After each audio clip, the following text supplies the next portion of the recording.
अस्सलाम वालेकुम। वो तो रहीम है, किसी को ठोकर खिलाकर अपनी जानिब लाता है, कोई आंखें बंद किए उसकी जानिब चला जाता है। सुनो, ये ज़िंदगी जो तुम्हें ठोकर मारी है ना, उसे ज़ाया मान जाने दो, बल्कि अपने रब की तरफ लौट जाओ। अगर तुम्हारा दिल अब भी अल्लाह के करम से टूटा नहीं है, सुनो, उसके टूटने का इंतज़ार मत करो, बल्कि आंखें बंद करके उसकी जानिब जोर लगा दो। सिर्फ एक कदम की बात होती है, फिर दूसरा कदम बढ़ाने से पहले ही वो हमें खुद थाम लेता है। और वो पहला कदम जानते हो क्या है?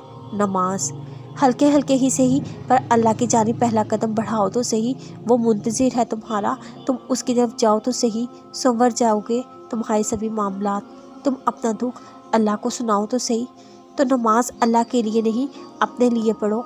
वो तमाम बातें जो तुम किसी से नहीं कह पाते, वो सजदे में सर रख कर अपने अल्लाह से कह दो। अपनी कीमती दुआओं का राज़दार सिर्फ अपने अल्लाह को बना लो। सब्र और नमाज से मदद हासिल करो। दिल की धड़कन जब अल्लाह का नाम लेती है, फिर लफ्ज़ों की ज़रूरत नहीं पड़ती। अल्लाह की रहमत हमारे इरादे भांप लेती है। कितनी ऐसी दुआएं हैं जो तुम दिल में छुपाए बैठे हो, शायद तुम अल्लाह को बताने से डरते हो। अगर वो पूरी ना हुई तो क्या होगा? हाँ, ऐसा नहीं है तुम्हें उस पर यकीन नहीं है, तुम उसकी रज़ा का एहतराम करते हो, दिल के लाख चाहने पर भी फरियाद नहीं करते। पर सुनो, तुम ऐसा क्यों करते हो? क्या तुम्हें उसकी ताकतों पर यकीन नहीं, या तुम्हें उसकी मोहब्बत पर मान नहीं? उसने कब कहा वो तुम्हारे नसीब को बदल नहीं सकता? उसने कब कहा जो तुमने मांगा वो तुम्हें मिल नहीं सकता?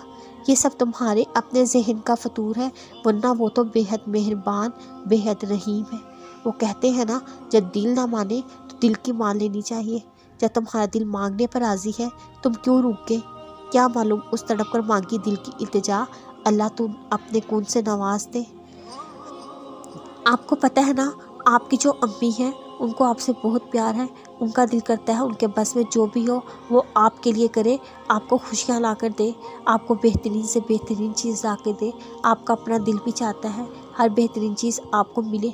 तो चले सोचें, अगर किस्मत लिखने का इख्तियार आपके पास होता, आप क्या लिखते? हर वो चीज़ जो आपको बेहतरीन लगती एक इंसान होने के तौर पर। अगर आपकी अम्मी को आपकी किस्मत लिखने का इख्तियार होता, वो क्या लिखती? दुनिया जहाँ की बेहतरी, हर अच्छी चीज़ जो इस दुनिया में है। और ज़रा सा कुछ बिगड़ता, आप अपनी माँ पे शक करते, उसने कुछ गलत लिखा होगा।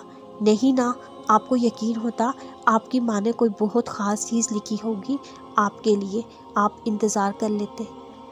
अब बात ये कि इंसान को या माँ को तो इख्तियार नहीं, वो किस्मत लिखे। किस्मत लिखने का इख्तियार तो सिर्फ अल्लाह ताला के पास है। आपको पता है ना, अल्लाह ताला माँ से भी ज़्यादा बहुत ज़्यादा प्यार करते हैं।